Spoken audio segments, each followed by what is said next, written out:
শহরে আমার এক বন্ধুর সুন্দর একটা বাড়ি। আমি যা বললাম, ভাই এই বাড়িটা আপনার? তাই হুজুর 2 কোটি টাকা খরচ করে তৈরি করছি, তারপরও বাড়ি।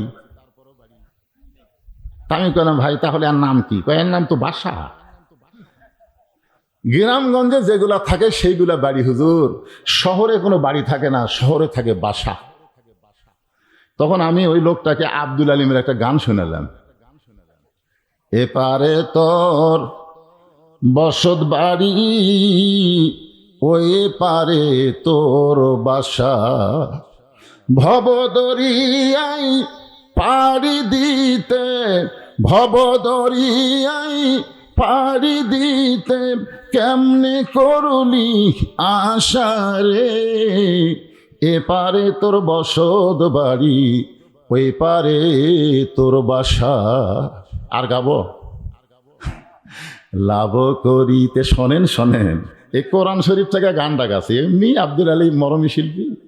লাভ করিতে আইসারে ভবে, হইলারে বেদিশা, রতন কাঞ্চন বদল দিয়া, কিনলা তামাশিসা।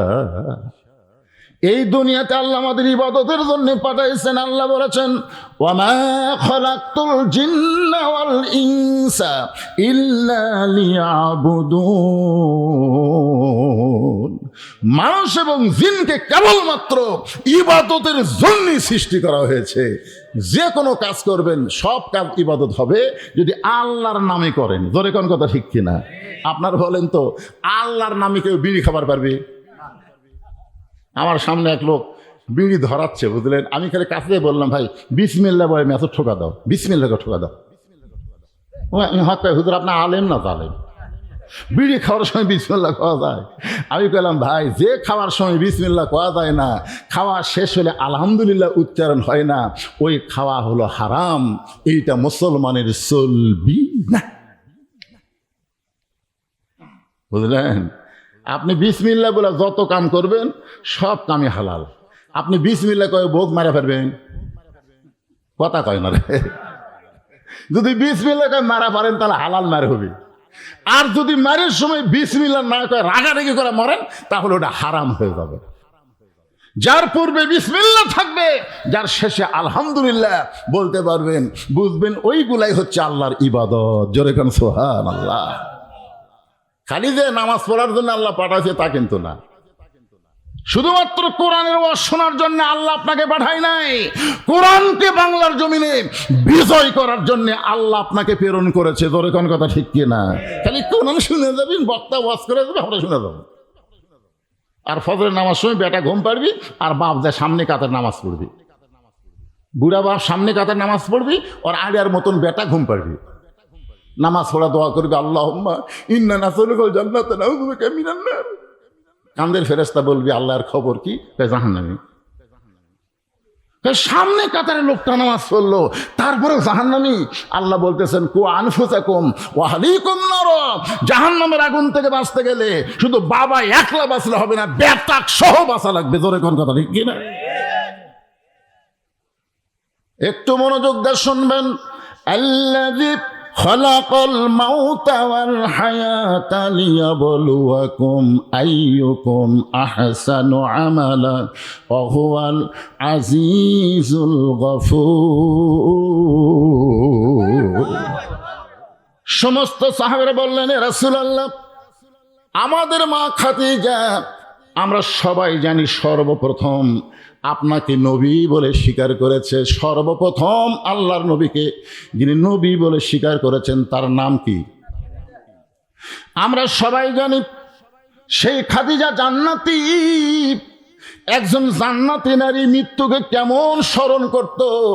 আজকে যদি আপনি আমাদের বলেন, এই মুহূর্ত থেকে কবরস্থানে আমরা ওয়াদা করতেছি, আমরাও মৃত্যুকে সব সময় স্মরণ করব।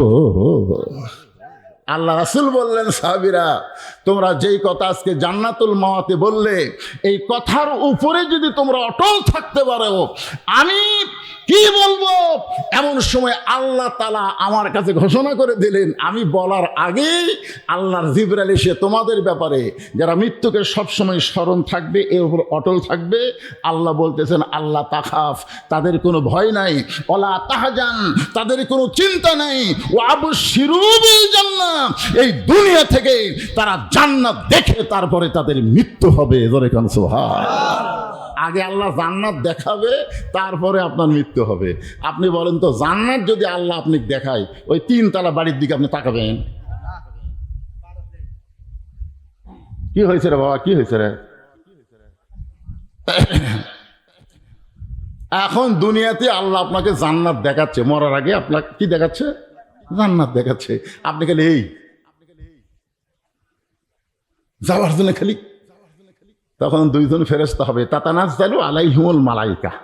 তখন 2টা ফেরেশতা এসে বলে, ভাই আপনি তো জান্নাতে যাওয়ার জন্য হাত মারতেছেন, কিন্তু মরা লাগবে। চুমকে উঠছে, হায় হায় মরা লাগবে, তো মরবার গেল তো আজরাইল, সেই বড় বক্তা ওয়াজ করছে, সব দরিয়ার পানি মাথার ঢাললে নামি পর্যন্ত আসবে না, এত বড় আজরাইল কোন জায়গার? ভাই 2 ফেরেশতা বলতেছে, ওই যে দেখেন তাকে আছে, ওই যে খাড়া হয়ে আছে।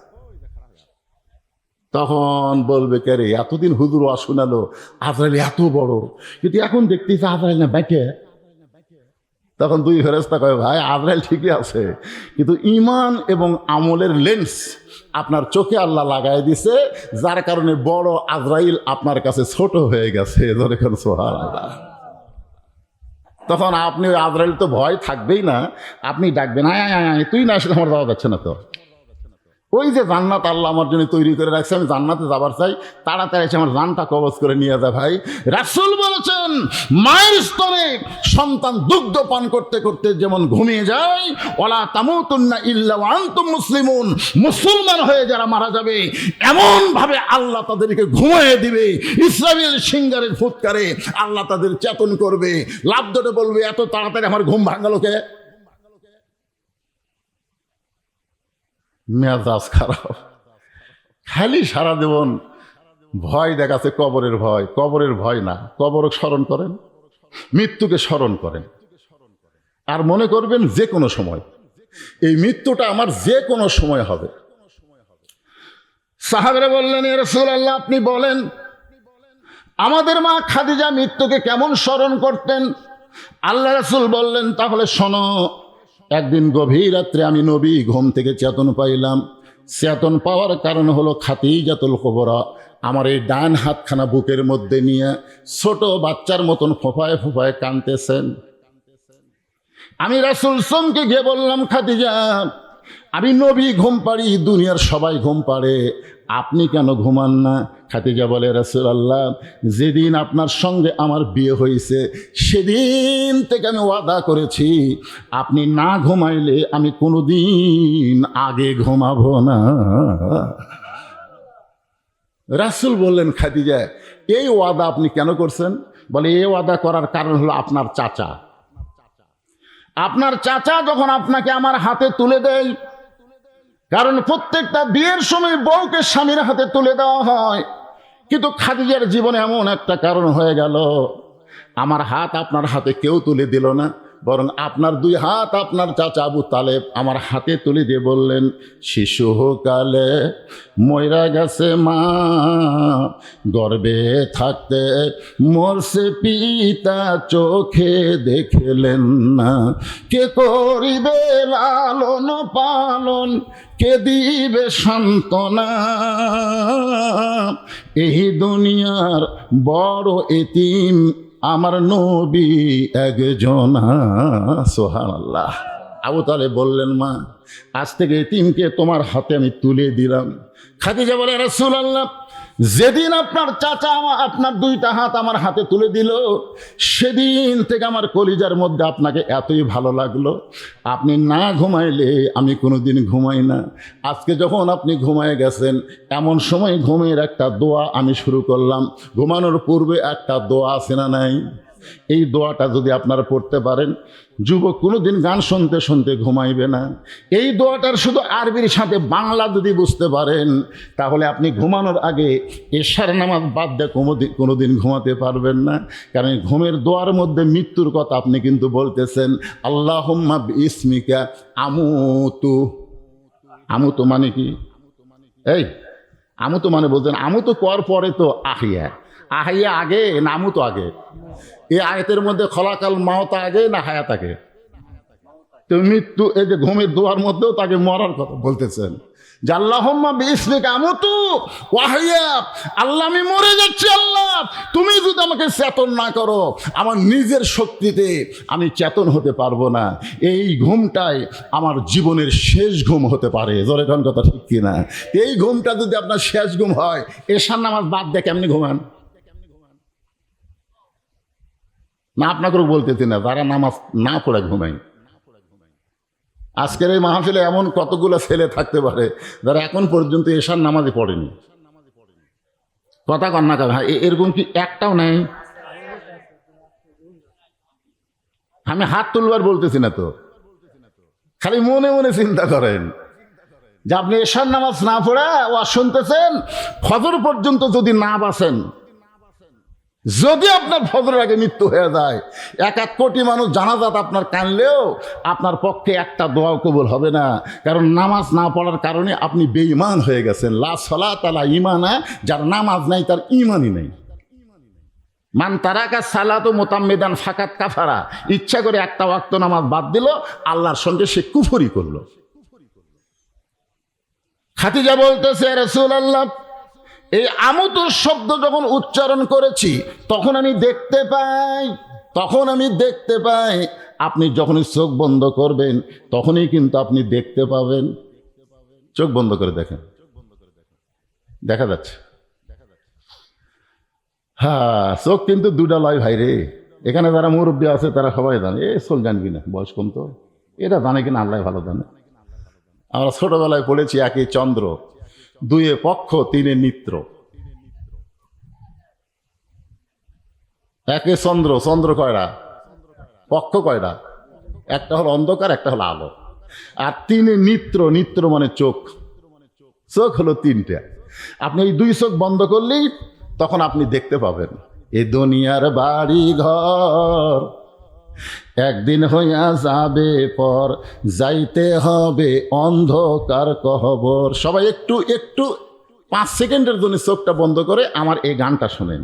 এ দুনিয়ার বাড়ি ঘর একদিন হইয়া যাবে পর, যাইতে হবে অন্ধকার কবর।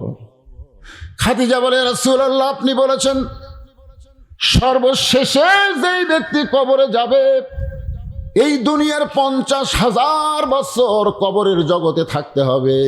যেই কবরে কোনো আলো নাই, যেই কবরে কোনো বালিশ নাই, যেই কবরে কোনো বিছানা নাই, যেই কবরে কোনো জানলা নাই, দরজা নাই, ওই অন্ধকার কবরে 50,000 বছর আমি খাদিজা কেমনে থাকবো? এই চিন্তায় আমার চোখে ঘুম ধরে না, চোখ দিয়ে দর দর করে পানি পড়তেছে। সঙ্গে সঙ্গে নবী আমার খাদিজার কপালে চুমু দিয়ে বললেন, খাদিজা ওই আল্লাহর শপথ করে বলতেছি, ঈমান গ্রহণ করার পরে আপনি আল্লাহর সঙ্গে যে সম্পর্ক গড়ে তুলেছেন, আল্লাহ আপনার কবরকে জান্নাত বানায়া দিবে। সুবহানাল্লাহ, জোরে কোন। কবর যদি জান্নাত হয়ে যায় তাহলে 50,000 কে 1 লাখ কি? 1 কোটি বছর থাকলেও তো কোনো সমস্যা। কবর যদি জান্নাত হয় আমার কোনো সমস্যা আছে? রাসূল বলেন, খাদিজা আপনি কি চিন্তা করতেছেন? আপনি ঈমান গ্রহণ করার পরে আল্লাহর সঙ্গে এমন একটা সম্পর্ক আপনি গড়ে তুলেছেন, আল্লাহ আপনার কবরকে জান্নাত বানাই দিবে। এখন বলেন তো, আল্লাহর সাথে সম্পর্ক করতে গেলে ঈমান ছাড়া করা যাবে? যতই ভালো কাজ করেন, আল্লাহর সাথে সম্পর্ক করতে গেলে ঈমান লাগবে। যে নবীর চাচা আবু তালেবের কথা বললাম, আবু তালেব কিন্তু ভালো মানুষ ছিলেন। এত ভালো মানুষ ছিলেন, আবু তালেব যতদিন জীবিত ছিল আল্লাহ নবীর গায়ে আঁচড় দেওয়ার মতন কোনো মানুষ মক্কায় ছিল না। সুবহানাল্লাহ বলেন না কেন?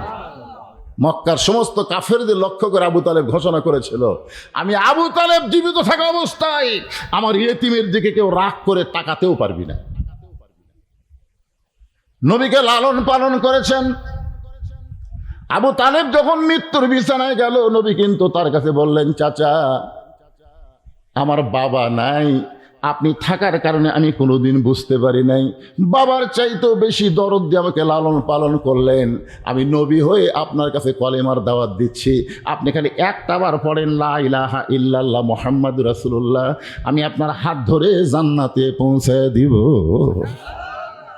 এত বড় কথা শোনার পর আবু তালেব বললেন, বাবা মোরাই যখন যাচ্ছি আমি বাপ দাদার ধর্ম ত্যাগ করতে পারবো না, মরেই যখন যাচ্ছি বাপ দাদার ধর্ম ত্যাগ করতে পারবো না। শুধুমাত্র ঈমান গ্রহণ না করার কারণে আবু তালেবকে আল্লাহ জাহান্নাম দিবেন। তার মানে বোঝা গেল, আপনি যত ভালো কাজ করেন না কেন, এক নম্বর আপনার লাগবে আল্লাহর সাথে সম্পর্ক করতে, তার নাম হলো ঈমান। সবাই এক বাক্যে বলেন, তার নাম কি? আচ্ছা, ঈমানটা কি? রাসূল বলেছেন, ইকরার বিল লিসান, তাসদিক বিল জেনান, আমল বিল আরকান, এরই নাম হলো ঈমান। জবানে বলতে হবে লা ইলাহা ইল্লাল্লাহ, লা ইলাহা ইল্লাল্লাহ। এই সবাই ইকরার বিল লিসান, এরই মধ্যে, এর থেকে এরই মধ্যে খেলে লা ইলাহা ইল্লাল্লাহ, লা ইলাহা ইল্লাল্লাহ। কিন্তু তাসদিক বিল জেনান ওটা কিন্তু এই জায়গার মধ্যে থাকবে না, এখান থেকে টাইনে নিয়ে এসে, আমার দিকে খেয়াল করেন, এখান থেকে টেনে নিয়ে এসে এই জায়গার মধ্যে এমন ভাবে সেট করবেন, তখন আপনার কাছে জীবনের চাইতে ঈমানের গুরুত্ব বেশি হবে। এখন আপনারা বলেন তো, আপনাদের কাছে জীবনের দাম বেশি না ঈমানের দাম বেশি? না বুঝায় শোনা কম। এখন যদি আল্লাহ পরীক্ষা করে, আয়াতের মধ্যে আছে লিয়াবলুয়াকুম আইয়ুকুম আহসানু আমালা। এখন আল্লাহ পরীক্ষা করতে দেখে এরা জীবন ভালোবাসে না ঈমানও ভালোবাসে। একটা সাপ, বুঝছেন, ওই দিকটা সুর সুর সুর করে আসে, মানে সাপ এমনভাবে আসতেছে কেউ বোঝা পায়নি, মাঝখানে আসবে ফস, এইভাবে ফস করে ফেলা তুলছে। আপনারা বলেন তো, ঈমানের দাবিতে বসে থাকবেন না জীবনের জন্য দৌড় দিবেন? কে বসে থাকার কথা বলে রে? ও আচ্ছা, চোখই দেখে না, সাপই কি আর এই, কিন্তু ওই দেখে। আমি একটা গান শুনছিলাম, কানার ভাগ্যে ধন মিলে না, এরা কিন্তু এই কানা লয় ভাই। এ ভাই তুই যেন মন খারাপ করিস না। কানার ভাগ্যে ধন মিলে না, সামনে পড়ে আছে সোনা, কানা দেখতে পায় না, মাটি মনে করে ফাইলা দেয়, হাতে তুলে নেয় না, কানার ভাগ্যে ধন মিলে না। সেই ধনটার নামই হলো আল্লাহর কোরআন। এখন পর্যন্ত এই কোরআনকে যারা হাতে তুলে নেয়নি, পৃথিবীতে তাদের মতন কানা কেউ নাই। শুধু কোরআনের ওয়াজ শুনলে হবে না, বাস্তবে আল্লাহর কোরআনকে আমাদের গ্রহণ করা লাগবে। কোরআনকে যদি গ্রহণ করতে পারেন, তাহলে আপনার কাছে জীবনের চাইতে ঈমানের গুরুত্ব বেশি হবে। আপনি বিশ্বাস করবেন, যতই চেষ্টা করি জীবন বাঁচাতে পারবো না, তবে একটু কোরআন দিয়ে যদি জিন্দেগি আমল করি, আমার ঈমানটা বেঁচে যাবে। সুবহানাল্লাহ বলেন। এরপরে বলা হচ্ছে আমল বিল আরকান, ঈমান অনুযায়ী আমল করা লাগবে। আপনি যে আল্লাহকে বিশ্বাস করেছেন, সে আল্লাহর হুকুম আর নবীর তরিকা মোতাবেক আপনাকে চলতে হবে। আল্লাহর হুকুম নবীর তরিকা মোতাবেক চলতে চান, তাহলে এখন বলেন তো, এক নম্বর আল্লাহর সঙ্গে সম্পর্ক করতে গেলে যেই জিনিসটা আমাদের লাগবে, তার নাম হলো আল্লাহর কোরআন। আল্লাযী খালাকাল মাউতা ওয়াল হায়াতা লিয়াবলুয়াকুম আইয়ুকুম আহসানু আমালা ওয়া হুয়াল আজিজুল গফুর। সবাই বলতেছেন না? আহা, খাদিজাতুল কুবরা নবীর হাত জোরে চেপে ধরে আরো কান্নার ভলম বাড়া দিস। রাসূল বলে, খাদিজা, আপনার কবরকে আল্লাহ জান্নাত বানায় দিবে। এইটা শোনার পর আমি মনে করেছিলাম আপনি কান্না বন্ধ করে দিবেন, কিন্তু আরো জোরে জোরে কান্দেন কেন? আমার কথা কি আপনার বিশ্বাস হয় না? খাদিজা বলে, হুজুর 100 বার, 1000 বার, 1 কোটি বার বিশ্বাস হয়। রাসূল বলে, তাহলে কান্দেন। খাদিজা বলে, হুজুর আমি আপনার কাছে যদি কিছু চাই, আপনি কি আমার দিবেন না? রাসূল বললেন নাউজুবিল্লাহ, নাউজুবিল্লাহ, নাউজুবিল্লাহ 3 বার।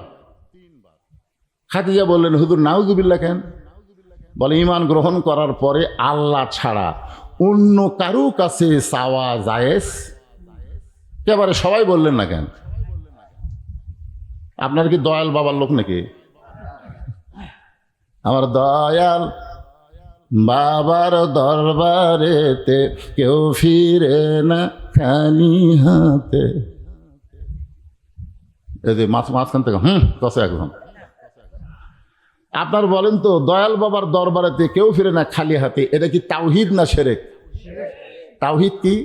তাওহীদ হলো আবার দয়ার আল্লাহর দরবারেতে, সবাই বলেন দয়ার আল্লাহর দরবারেতে কেউ ফিরে না খালি হাতে। আল্লাহ আল্লাহ আল্লাহ আল্লাহ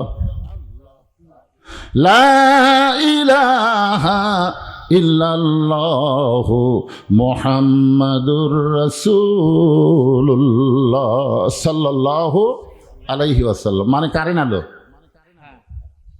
আসলো। আমার শ্বশুরের বাড়িতে একবার গেছিলাম, কারেন্ট যখন এরকম অবস্থায় ছিল, আমি যা বললাম শ্বশুর আব্বা কারেন্টের খবর কি? আমার শ্বশুর একটু মাথা নিচু করে রাগ করে বলতেছে তোমার মতো। আমি বললাম কারেন্টের কথা বললাম আমার মতো, তার মানে বলে তুমি যেমন মাঝে মধ্যে আসো থাকো না, কারেন্ট আসে ঠিকই থাকে না। তা আমি আপনাকে এখানে আসার পরে দেখতেছি আসে থাকে না। আচ্ছা এখন রাত বাজতেছে 11:30, এই সময় কারেন্ট যদি যায় মনে করেন, তাহলে তারা আরামে ঘুম পাড়তেছিল, খবর কি? পাম্পে তেল নেই, কারেন্ট নেই, কৃষকের আবাদের পণ্যের দাম নেই, এমন একটা ব্যবসায়িক অবস্থা আমাদের বাংলাদেশের হয়ে গেছে ভাই। আমাদের দোয়া করা দরকার এই সোনার বাংলাকে আল্লাহ যেন সোনার বাংলায় কবুল করে। জোরে কোন আমিন, জোরে বলে আল্লাহুম্মা আমিন। একটু মনোযোগ দিয়ে শুনবেন। জেনারেটারকে ভাইকে বলতেছি কারেন্ট আসলে যেরকম জেনারেটার টান দিচ্ছে, এই যাওয়া মাত্র আবার সেভাবে দিবে, কারণ ওয়াজের একটা মুহূর্ত চলে আসবে, সেই মুহূর্তে এরকম সময় দেওয়া যাবে না। খলাকাল মাউত ওয়াল হায়াতা বোঝানোর জন্য বলতেছি। বললেন রাসূলুল্লাহ আমি আপনার কাছে যা চাবো তা যদি আল্লাহ দিবার না পারে, তাহলে আল্লাহর কাছে চাইয়া আমার লাভ কি? ইরানের মুসলমান বলতেছে আল্লাহ আমেরিকাকে ধ্বংস করে দাও, কিন্তু আমেরিকা আজকেও আবার বোমা মারার জন্য রেডি হয়ে গেছে। ফেসবুকে দেখলাম আজকে রাত্রের মধ্যে হরমুজ প্রণালীতে আমেরিকা আবার বোমা মারবে। এত কান্দা কান্দতেছি আল্লাহ, ফিলিস্তিনের মুসলমান, গাজার মুসলমানকে হেফাজত করো। এরপরে ইসরায়েল সমানে মারতেছে, তাহলে আমাদের আল্লাহর কাছে কান্দে কি হচ্ছে? বলেন কি হচ্ছে? আল্লাহ তো আমাকে দোয়া কবুল করতেছে না। কিছুদিন পরে ওই ইহুদি আর খ্রিস্টান বলবে আল্লাহ তোরকে লয় রে, আল্লাহ আমাকে রে। অথচ আল্লাহ কোরআনে বললেন ওয়ামান ইয়াবতাগি গায়রাল ইসলামি দীনান ফালান ইউকবালা মিনহু। ইসলাম ছাড়া অন্য কোনো ধর্ম কেউ যদি গ্রহণ করে, আল্লাহ বলেছেন কখনোই তা কবুল করা হবে না। আল্লাহর কাছে একমাত্র কবুলযোগ্য ধর্মের নাম কি? এটা কি আমার কথা না আল্লাহর কথা? এখন কোনো হিন্দু ভাইরা যদি মন খারাপ করে, হুজুর তাহলে আমাকে খবর কি? তোমাকে খবর হলো ওয়ালা তামুতুন্না ইল্লা ওয়া আনতুম মুসলিমুন। তুমি হিন্দু হও, খ্রিস্টান হও, ইহুদি হও, মরার আগে মুসলমান হইয়া মরে যাও। কি কথা কন না কেন ভাই? আল্লাহ কি সুযোগ দেয়নি? তুমি হিন্দুর ঘরে জন্ম নিছ, জন্ম নেও, কিন্তু মরার আগে মুসলমান হয়ে মরো, তোমার সুযোগ আছে তো। এখনো তুমি তো মরো নাই, মরার আগে মুসলমান হয়ে মরো। মনে কষ্ট নেবেন না। আমি আমার বাবার কথা বলতেছি না। আল্লাহ বলেছেন ইন্নাদ দীনা ইনদাল্লাহিল ইসলাম। আল্লাহর কাছে একমাত্র মনোনীত জীবন বিধানের নাম কি? সবাই বলা লাগবে ভাইজান। হ্যাঁ, কি আপনারা কি মনে কষ্ট পাচ্ছেন নাকি? আপনারা আপনারা অবশ্যই জানেন কচুয়াতে আমি যতবার আইছি কত হাজার হাজার মানুষ। আজকে কম মানুষ নিয়ে কি ওয়াজ চেষ্টা করলে হবি? তো ভালো করবার গেলে আপনাকে হোঁ লাগবে। হোঁ যদি না করেন তো ওয়াজ তো মরে যাবি। কি ভাই না? ও ছোট গ্রাম তো, তার মধ্যে আবার হিন্দু আছে। ও ভাই হিন্দু ভাইরা তোমরা আসো, ভাই আসো ভাই। আজকে মাছের পোলারে অসুবিধা নেই, মাছের পোলা সবাই খাওয়া যায়, কি কোন জায়গায় যায় না। হিন্দু ভাইদের বলতে আজ আসেন, একটু মনোযোগ দিয়ে কথা করে শুনবেন। খাদিজা বলে, রাসূলুল্লাহ আমি আপনার কাছে যা চাই তা যদি আল্লাহ দিবার না পারে তাহলে খামাখা আল্লাহর কাছে চাবো কেন? নবী বলতেছে, খাদিজা আল্লাহ দিবার পারবি না? খাদিজা বলতেছে, হুজুর মনে করেন আপনার সাথে আমার বিয়ে হয়নি, মনে করেন আমি গভীর রাত্রে তাহাজ্জুদ পড়ে আল্লাহ বলতেছে, আল্লাহ খাদিজার পেটে একটা বাচ্চা দেও, আল্লাহ কি দিবি? রাসূল চুন করছে। রাসূল কিন্তু বাহিরের খবর জানে না। আমাদের নবী এমন একজন নবী, যেই নবী আউট নলেজ নাই। আউট নলেজ মানে বাহিরের কোনো জ্ঞান নবীর নাই। নবীর জ্ঞান কি? মায়ান্তিকু আনিল হাওয়া ইন হুয়া ইল্লা ওয়াহুই ইউহা। আল্লাহ যা বলে নবী তাই বলে, আল্লাহ যা বলায়, আল্লাহ যা করায় নবী তাই করে। নবী ইচ্ছা মতো নফসের তাড়নায় কিছুই করেনি, তার দলিল হচ্ছে আল্লাহর কোরআন। যেরকম সুবহানাল্লাহ। আমাদের কিন্তু আউট জ্ঞান আছে। আউট জ্ঞান বোঝেন না, আদারা জ্ঞান। নবীর কি আদারা কোনো জ্ঞান আছে? এটা খাদিজা যে কথা কইছে এটা তো আদারা কথা, যে আপনার সাথে বিয়ে হয়নি কিন্তু আমি গভীর রাত্রে আল্লাহর কাছে একটা বাচ্চা চাচ্ছি, আল্লাহ দিবি? নবী বলতেছে, আল্লাহ দিবার পারবি কিন্তু দিবি না। কারণ একজনকে আল্লাহ দিছিল, দিয়াই যে বিপদে পড়ছিল। বিপদে কিন্তু আল্লাহ পড়েনি, বিপদে পড়ছে জাকারিয়া। জাকারিয়া আলাইহিস সালাম মরিয়মের আপন খালু। তারপরেও সেই যুগের মানুষ সন্দেহ করলো এই জাকারিয়ার অকামি পেটে বাচ্চা আইছে, সেই বাচ্চা জন্ম নিছে। সবাই জাকারিয়াকে যখন ধরলো, জাকারিয়া চিল্লাই বললো, আল্লাহ কাম করলে তুমি আর পিটন খাচ্ছি আমি। আল্লাহ তখন বললেন, জাকারিয়া আদমকে আমি তৈরি করছি বাপ মা ছাড়া, আর ঈসাকে আমি তৈরি করলাম বাবা ছাড়া। কিয়ামত পর্যন্ত কোন নারীর পেটে আর বাচ্চা আসবে না পুরুষের স্পর্শ ছাড়া। তার মানে মরিয়ম দিয়েই শেষ হয়ে গেছে, আর ঈসা আলাইহিস সালাম দিয়েই শেষ হয়ে গেছে। আর কোনো বাচ্চা পুরুষের স্পর্শ ছাড়া পেটে আসবে না। হয় হালাল হারাম যেটাই হোক না কেন, পুরুষের স্পর্শ লাগবে। খাদিজা বললেন, ইয়া রাসূলুল্লাহ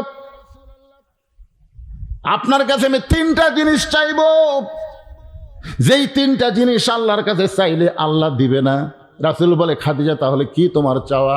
বলে, 1 নম্বর চাওয়া হলো ওই যে গাড়ি হীরার ভিতরে আপনি 3টা বছর সাধনা করেছেন, আমি দৈনিক 2 বার খাবার নিয়ে আপনার কাছে গেছি, প্রত্যেকবার খাবার নিয়ে গিয়ে দেখি আপনি নিচের দিকে মাথা করে বসে আছেন।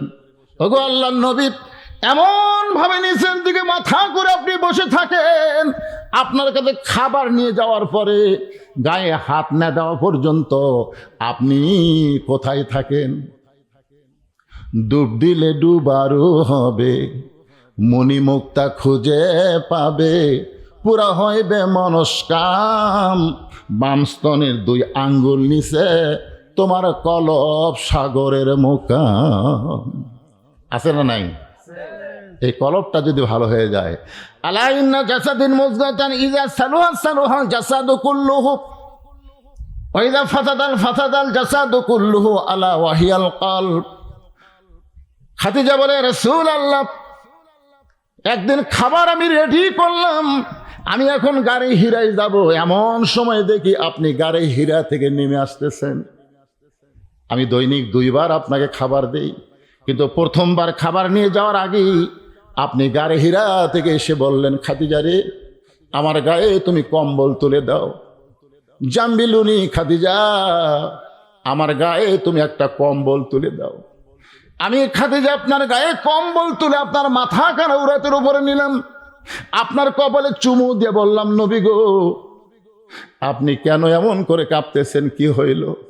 কিছুক্ষণ পরে দেহের কম্পন যখন বন্ধ হলো, তখন আপনি উঠে আপনার গায়ের জুব্বাখানা খুলে আপনি সুন্দর করে ভাঁজ করে রেখে দিলেন। আমি বললাম, নবী গো, এই জুব্বাটা কি আর আপনি কোনোদিন গায়ে দিবেন না? আপনি তখন বললেন, খাদিজা, এই জুব্বা পরা অবস্থায় কোরআনের 5টা আয়াত আল্লাহ আজকে আমার উপর নাজিল করেছে। এই জুব্বা পরা অবস্থায় ফেরেশতা জিবরাইল আমাকে বুকের মধ্যে চাইপা ধরে আরশ থেকে আল্লাহর তাওয়াজ্জু আমার উপর আল্লাহ নাজিল করেছে। এই জুব্বাটার কোনোদিন আমি পরব না, এটা স্মরণকালের শ্রেষ্ঠ জুব্বা হিসেবে আমি যত্ন করে রাইখা দেব। আপনি মাঝে মধ্যে ওই জুব্বাকে বের করে চুমু দিয়ে আবার জুব্বাখানা রাইখা দেন। আমার বড় লোভ হয়েছে, আমি খাদিজা কোনোদিন আপনার কাছে চাইনি গো নবী। আমার 1 নম্বর চাওয়া হলো, আমি মরে যাওয়ার পর ওই জুব্বাটাই আমার কাফনের কাপড় হিসাবে দিয়া দিবে।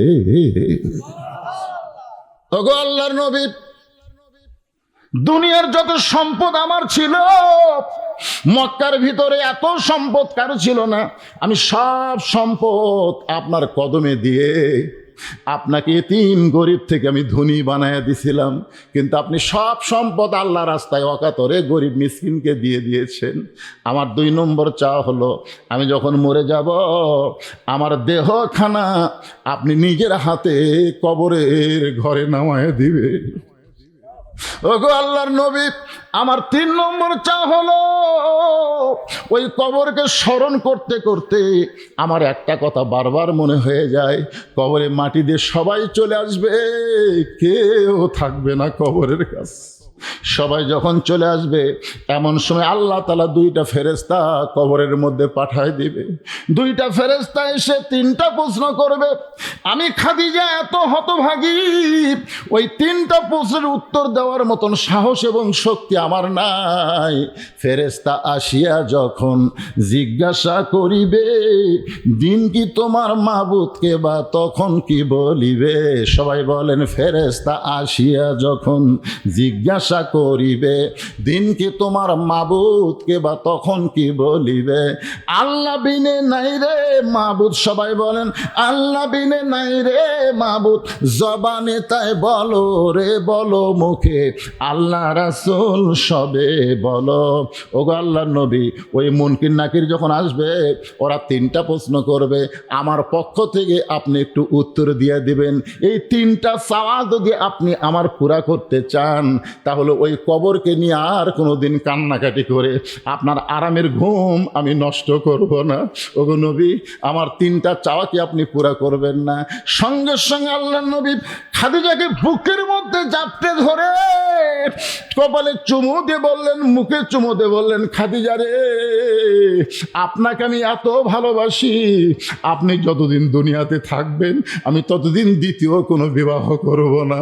আপনাকে এত ভালোবাসি, আমার আগে যদি আপনার মৃত্যু হয়, আমি নবী মরার আগে যদি আপনার মৃত্যু হয়, তাহলে আপনার 3টা চাওয়াই আমি পুরা করব ইনশাআল্লাহ।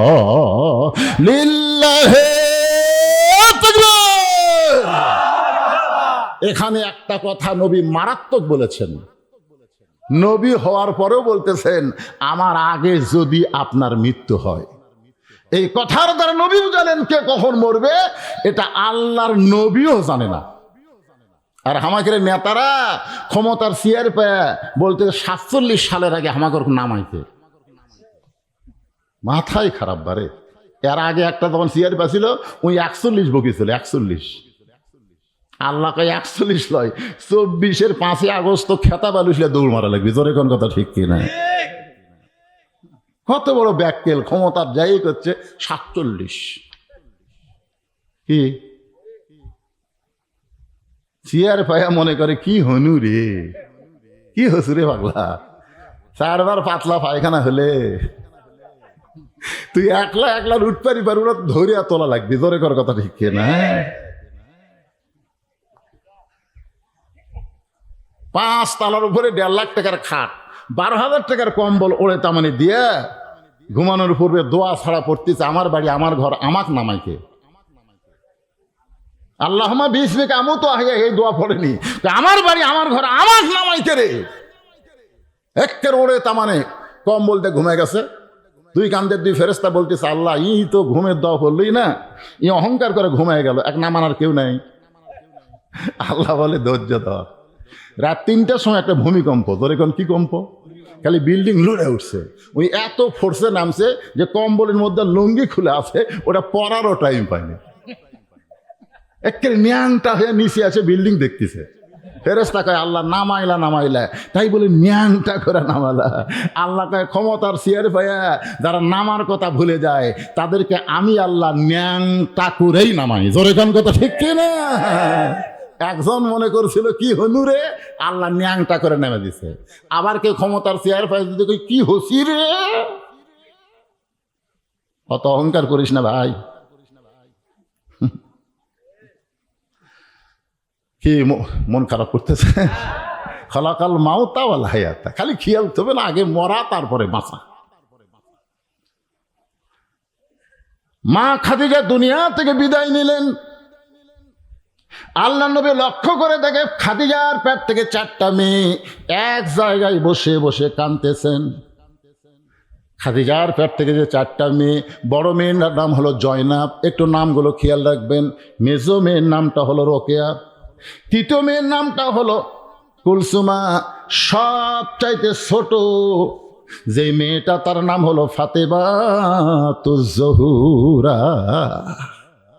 নবী তাকায় দেখে 3টা মেয়ে কাঁদতেছে, কিন্তু কান্নার শব্দ শোনা যায়, কিন্তু সবচাইতে ছোট মেয়ে ফাতেমা কাঁদতেছে, কান্নার কোনো শব্দ নাই, চোখের পানি গল গল করে পড়তেছে। নবী ফাতেমার কান্না দেখে একটু হাতের ইশারা করলেন, ফাতেমা আয় আয়, তুই আমার ঘরে আয়। ফাতেমা যখন নবীর কাছে আসলেন, আল্লাহ নবী বললেন, ফাতেমা তোমার মা দুনিয়া থেকে বিদায় নেওয়ার আগে আমার কাছে 2টা ওসিয়ত করে গেছে, আর ওসিয়ত পালন করা হলো ওয়াজিব। ফাতেমা বললেন, বাবা মা দুনিয়া থেকে বিদায় নেওয়ার আগে কি 2টা ওসিয়ত করেছে? রাসূল বলেন, 1 নম্বর ওসিয়ত হলো তোমার মাকে তুমি একা একা গোসল করাতে হবে। ফাতেমা বলে, বাবা আমার আরও 3টা বোন আছে, ওদেরকে সঙ্গে নিয়ে কি আমার মাকে গোসল করাতে পারবো না? রাসূল বলে, ফাতেমা তোমার মা শুধু তোমার সম্পর্কে বলেছে, অন্য কাউকে সঙ্গে নেওয়া যাবে না। 2 নম্বর ওসিয়ত হলো তোমার মা তোমাকে কাফনের কাপড় পরাতে বলেছে, অন্য কাউকে সঙ্গে নেওয়া যাবে না। ফাতেমা কান্দার বলে, বাবা আমি একা যদি আমার মাকে গোসল করাই, একাই যদি আমার মাকে কাফনের কাপড় পরাই, আমার 3টা বোন তো মন খারাপ করবে। নবী বললেন, ফাতেমা কে মন খারাপ করলো, কে রাগ করলো, ওইটা দেখা ইসলামের সুযোগ নাই। ইসলামের কথা হলো ওসিয়ত পালন করা ওয়াজিব। ওসিয়ত পালন করা কি? তাহলে আপনারা মরার আগে কি ওসিয়ত করবেন? মরবেন না তো? খাদিজার মতন মহিষী নারী যদি মরার আগে ওসিয়ত করে, আপনি মরার আগে অন্তত ওসিয়ত করবেন যে কোনো বেনামাজি আমার কবর যেন না খোঁড়ে। দুনিয়ার একটা 3 তলা বাড়ি বানাতে আপনি ভালো মিস্ত্রি খোঁজেন, কোন মিস্ত্রি দিয়ে বাড়ি বানালে আমার বাড়ি বেশি দিন লাস্টিং হবে? তো দুনিয়ার যে বাড়ি থাকতেই পারবেন না, সেই বাড়ি বানানোর জন্য যদি ভালো মিস্ত্রি খোঁজেন, যেই কবরে 50,000 বছর থাকা লাগবে, সেই কবর খনন করার জন্যে ভালো মিস্ত্রির দরকার আছে না? না এ কথা কন না কেন, আছে না? না আপনি নিয়ত করবেন কোনো বেনামাজি, কোনো বিড়িখোর আমার কবরের ধার দিয়ে যেন যাবার না পারে। মরার আগে ওসিয়ত করবেন। নামাজি নাই, দরকার হলে বায়না দিবেন, 5 জন নামাজিকে বায়না দিবেন, ভাই তোমাকে আগে যদি আমি মরে যাই, তোমাকে 25,000 টাকা বায়না দিলাম, তোমরা আমার কবর খুঁড়ো। ওরা যদি বলে ভাই আমরা যদি তোমার আগে মরি, ভাই তাহলে মাপ, তাহলে মাপ, কোনো টাকা দেওয়া লাগবে না। 5 জন নামাজিকে আপনি বায়না করলেন আপনার কবর খোঁড়ার জন্য, 25,000 টাকা দিলেন, দুনিয়ার বাড়ি থাকতে পারবে না, সেই বাড়ি যদি কোটি টাকা দিয়ে আপনি খরচ করে তৈরি করেন, একটা কবর খোঁড়ার জন্য 25,000 টাকা খরচ করা যাবে না? কথা কন না কেন ভাই, কথা কন না কেন? মরে গেলে ওই 5 জন, কেউ মরলে ওরাই 5 জন, যাই মরিছে তার কেউ থাকলে তাকে বলতে 5 প্যাকেট সিগারেট দে। আমরা সিগারেট ছাড়া কবর খোঁড়া পারি না, মগর টানতেছি আর সমানে কোদাল মারতেছি, পুকুর খুঁড়তেছে। একটু মনোযোগ দিয়ে শুনবেন, মসজিদের মুয়াজ্জিনকে ওসিয়ত করবেন, আপনাদের গ্রামের ভিতরে সবচাইতে সম্মানী এবং দামি ব্যক্তি হলো মুয়াজ্জিন। কথা কয় না রে। আপনি কথা না বললেও আল্লাহ রাসূল বেলালের কাছে ডাক দিতেন। বেলাল নাই তো। হযরত বেলাল যখন নবীর কাছে আসলো, বেলাল বললেন, নবী বললেন, বেলাল তুই না আমার সাথে খাটো রে। তো বেলাল বলতে, হুজুর আপনি হলেন ইমাম, আমি হলাম মুয়াজ্জিন, আপনি একটু লম্বা তো হবেন।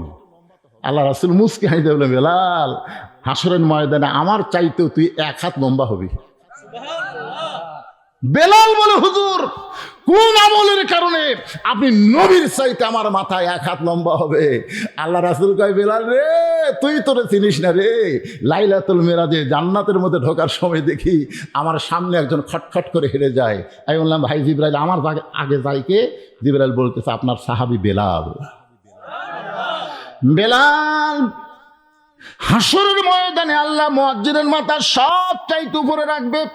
শুধু মুয়াজ্জিনের মাথা উপরে রাখবে না, আল্লাহ কুদরতি হাত দিয়া মুয়াজ্জিনের মাথা এমন একটা টুপি পরায় দিবে, যেই টুপির আলো পূর্ণিমার চাঁদের মতো জ্বলতে থাকবে।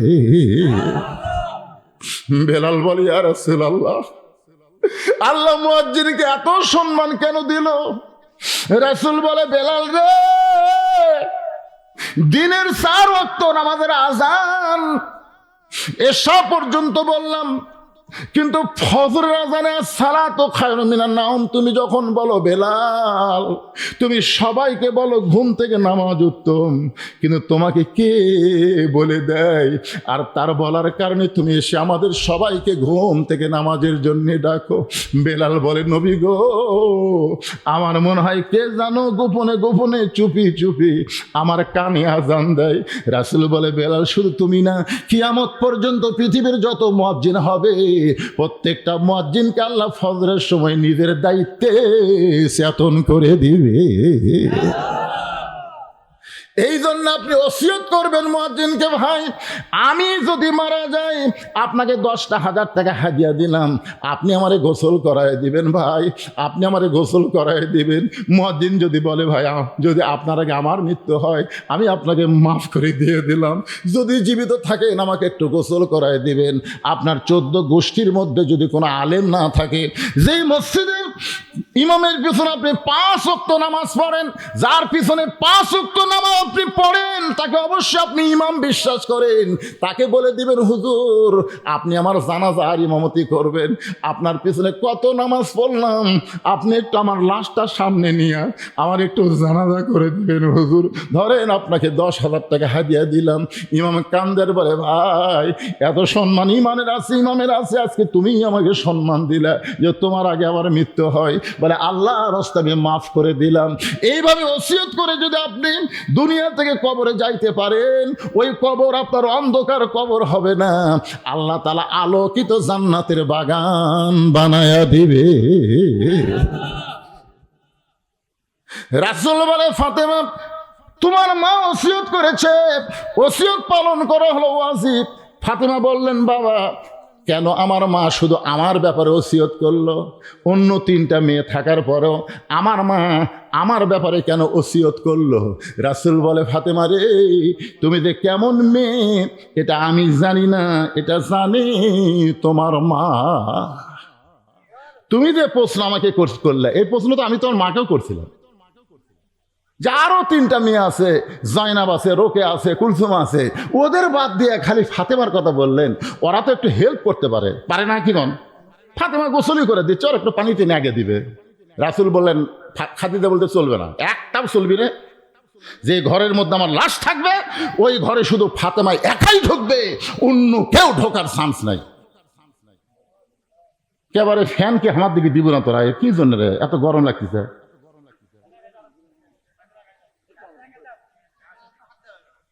ওটার হাত দেওয়া যাবে না? এখন লাগতেছে, এখন একটু লাগিচ্ছে, তোরা ইচ্ছা করে কাজ করে দিস, বুঝি?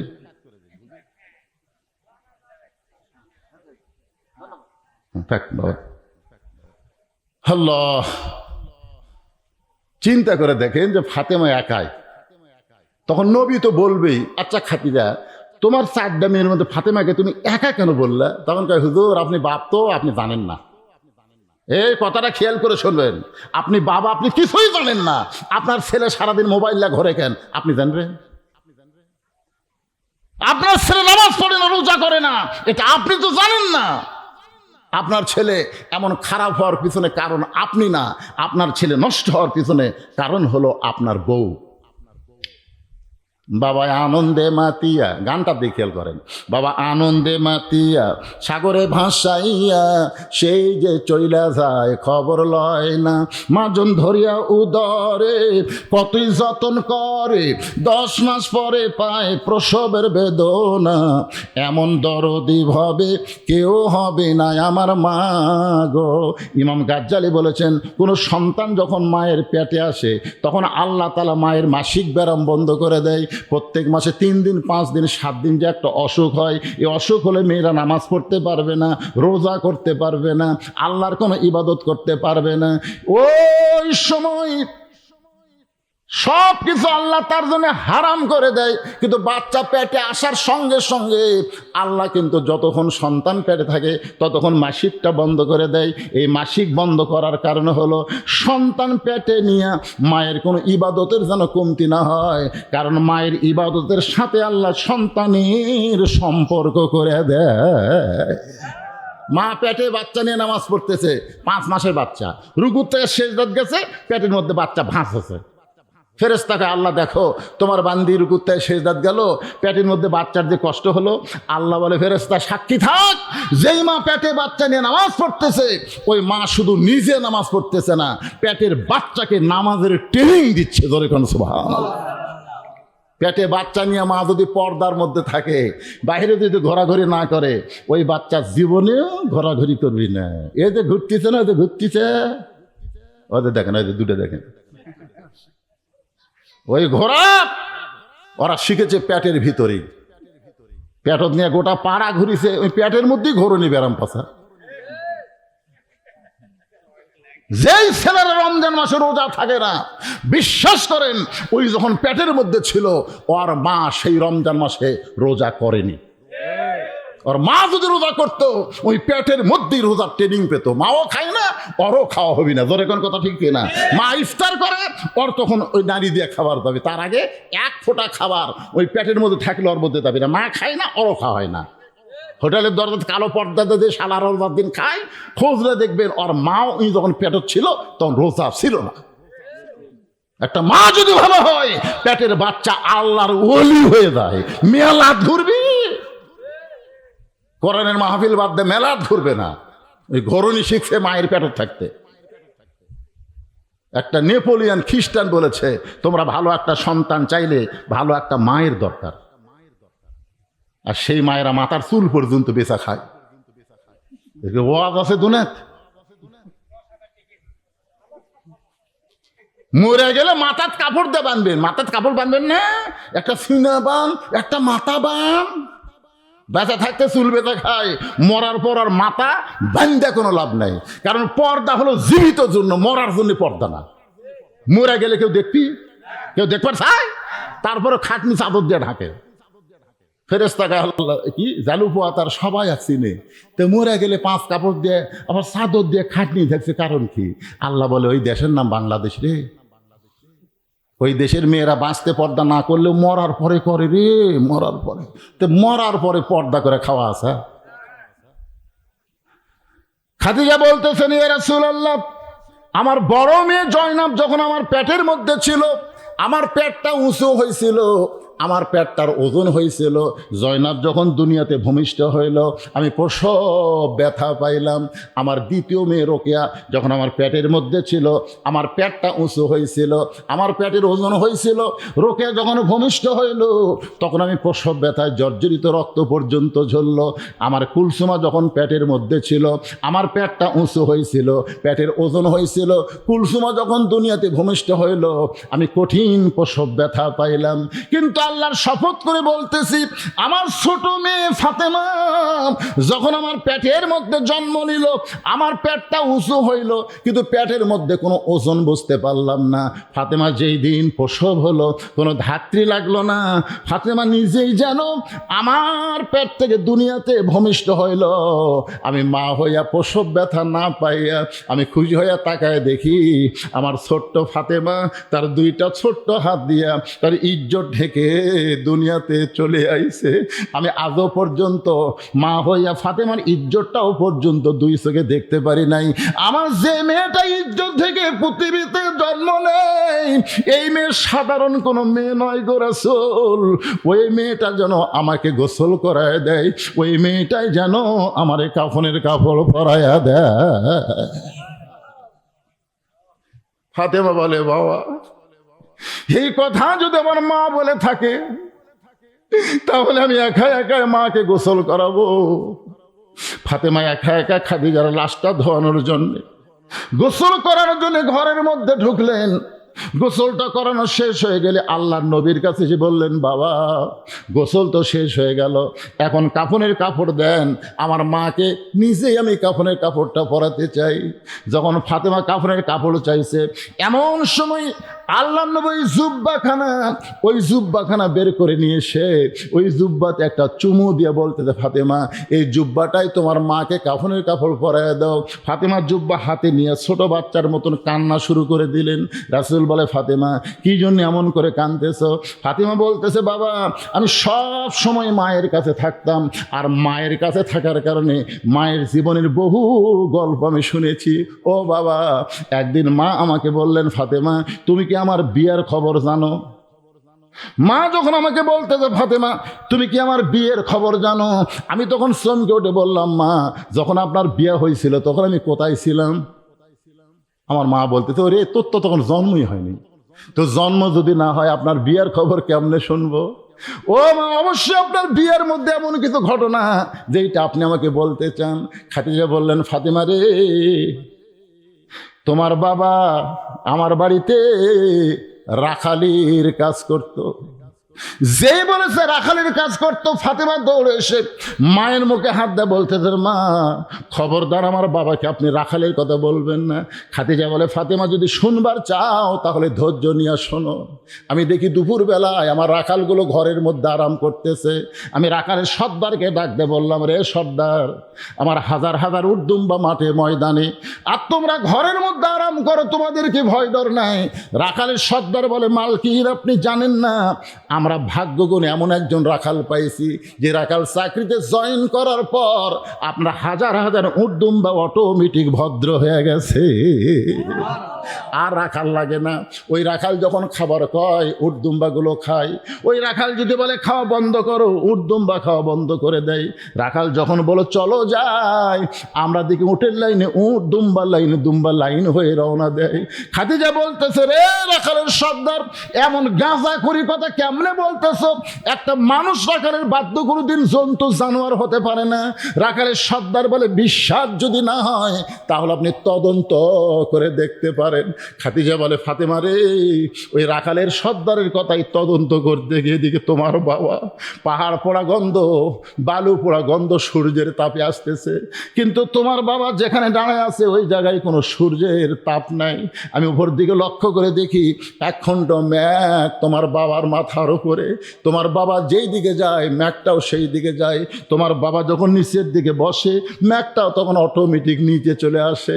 আমি চিন্তা করলাম, একটা রাখালকে আসমানের মেঘ ছায়া দেয়, এই রাখালটা দেখতে কেমন? আমি তোমার বাবাকে দেখার জন্য কয়েক ধাপ সামনে গিয়া তোমার বাবার মুখের দিকে যেই মাত্র তাকাইছি, আমার চোখের মধ্যে এমন একটা দৃশ্য আসলো, চাঁদ সূর্য গ্রহ তারা তারি নূরের ইশারা, চাঁদ সূর্য গ্রহ তারা তারি নূরের ইশারা, নইলে যে অন্ধকারে ডুবিত এই ধরনী।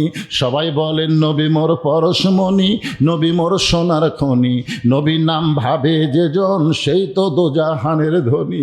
খাদিজা বলে, ফাতেমা রে, মানুষ এমন সুন্দর হয় নয়, আমি জীবনে কোনোদিন কল্পনাও করতে পারি নাই আমার 40 বছর বয়স আমি আর জীবনে বিয়ে করব না। মক্কার বহু নেতা আমাকে বিয়ের প্রস্তাব দিয়েছিল, আমি ধনী হওয়ার কারণে আমি সবার প্রস্তাবকে প্রত্যাখ্যান করেছি, আমি আর কোনোদিন বিয়ে করব না। কিন্তু তোমার বাবার চেহারা দেখার সঙ্গে সঙ্গে আমার মনের মধ্যে বিয়ের কল্পনা। এক দৌড়ে সে ঘরের দরজা বন্ধ করে দেই। দাসী বলে, মালকিন, রাখালের সর্দারের কথা মতো রাখালকে তদন্ত করতে গিয়ে আপনি কি দেখলেন? আমি বললাম, রাখালের চাকরি ক্যান্সেল করে দিলাম। নবীর চাচা আবু তালেব বিয়া বলে, খাদিজা, আমার ভাতিজার মধ্যে এমন কি দোষ দেখলাম তার চাকরি কেন ক্যান্সেল করে দিলে? খাদিজা বলে, চাকরি ক্যান্সেল করার কারণ হলো আমি তাকে স্বামী হিসাবে গ্রহণ করতে চাই।